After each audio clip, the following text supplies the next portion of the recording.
Halo pecinta timnas, bertemu lagi bersama Bung Goldin. Kita kali ini membahas timnas 17 yang berhasil lolos ke Piala Asia. Tapi lolos ke Piala Asia mendapat banyak hujatan ini ya. Tapi menurut saya sah-sah saja sih, nanti kita bahas satu-satu lah.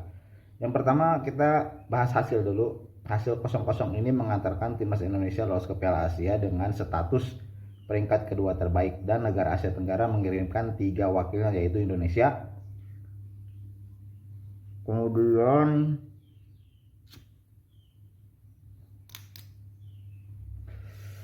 kemudian Thailand, dan terakhir Vietnam. Timnas Indonesia menjadi peringkat kedua terbaik itu posisinya posisi ketiga di bawah Vietnam dan juga China. Nah, mengenai hasil permainan, sebenarnya di babak pertama itu timnas Indonesia masih bermain normal dengan Australia.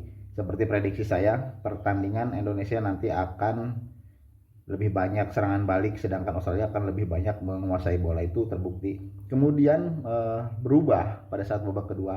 Australia berhitung, dalam arti begini loh, dia di babak pertama nyerang terus, tapi dia memiliki kebocoran di lini belakang karena penyerang timnas Indonesia itu kan cepat-cepat ya. Pemain timnas Indonesia itu memiliki kecepatan yang itu dimaksimalkan oleh Coach Nova, beberapa kali mengancam gawang Australia. Dan di babak kedua Australia mengubah situasi menjadi dia, karena kepentingannya itu kalau 0-0 itu dia udah lolos, sedangkan timnas Indonesia juga sama. Kalau misalkan dia nyerang terus, kemungkinan yang terburuk adalah dia bisa kebobolan dan dia malah jadi ribet, nggak bisa lolos nantinya. Sedangkan timnas Indonesia dengan hasil 0-0 pun sudah pasti lolos karena memiliki 3 poin plus 1 gol pada saat melawan Kuwait. Jadi ini sebenarnya win-win solution antara kedua negara. Indonesia juga punya kepentingan pengen lolos, kemudian Australia juga punya kepentingan pengen lolos. Jadi di lapangan itu terjadi win solution antara kedua negara, bermain aman 0-0, jadi dua-duanya lolos. Ini sebenarnya dalam regulasi sebenarnya sah-sah saja karena tidak mencederai sportivitas. Sebabnya Kuwait juga sudah tidak memiliki peluang untuk lolos ke Piala Asia. Nah, ini soal dihujat ya. Timnas Indonesia ini menurut saya nggak usah dihujat lah. Nah, selesai pertandingan itu saya melihat live di TikTok itu banyak yang menghujat. Ada yang kata-kata seperti ini, ngapain lolos dengan cara begini, dengan gak usah lolos sekalian, yang penting kita bermain bagus. Ini menurut saya pernyataan yang salah, karena begini loh.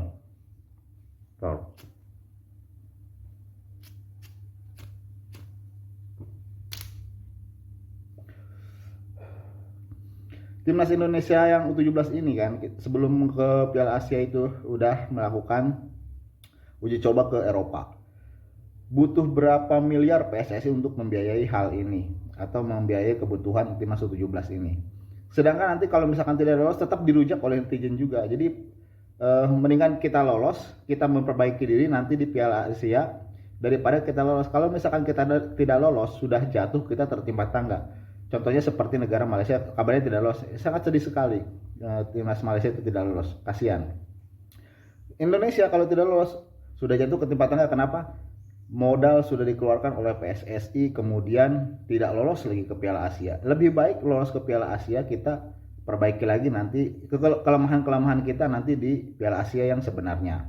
Karena memang secara permainan timnas Indonesia ini kelemahannya menurut saya yang paling menonjol adalah tidak memiliki ritme pertandingan. Jadi tidak ada yang bisa mengatur ritme, kapan harus main cepat, kapan harus main lambat.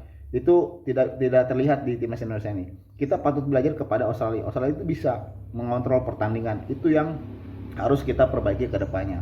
Harus memiliki gelandang. Mungkin kalau di zaman dulu ada Pirlo ya, seperti itu, yang bisa mengontrol pertandingan, kapan cepat, kapan lambat, kapan harus nyerang, kapan harus menyerang cepat, kapan harus sabar dulu. Itu kita tidak punya permainan seperti itu. Jadi untuk yang menghujat seperti ngapain lolos, mendingan nggak usah lolos, emang duit bapak moyang lu yang dipakai buat membiayai timnas ini. Timnas ini ngeluarin duit itu sangat besar loh, bukan ibaratnya bukan gratis. Jadi ada biaya di sana. Kalau kita tidak lolos makin sedih gitu, sudah jatuh ke timpa tangga yang seperti saya sebutkan tadi. Jadi untuk pemain timnas masih banyak kekurangan menurut saya U17 ini, karena lolosnya dengan cara seperti ini mungkin banyak yang mengatakan tidak pantas atau segala macam. Tapi mendingan kita lolos daripada kita tidak lolos, nanti sedihnya 2 kali. Udah keluar duit banyak, uji coba ke sana kemari ke Eropa, nggak lolos lagi Piala Asia. Karena sebenarnya dalam pertandingan itu yang paling penting adalah kemenangan. Entah seperti apa lolosnya, entah seperti apa bagaimana caranya, yang penting lolos dulu. Baru kita nanti memperbaiki diri. Menurut saya sih itu sih yang perlu ditekankan buat pemain-pemain timnas 17 ini. Jadi selamat buat timnas 17 nanti di Piala Asia harus lebih baik. Sekian dari Bung Odin, salam timnas Indonesia.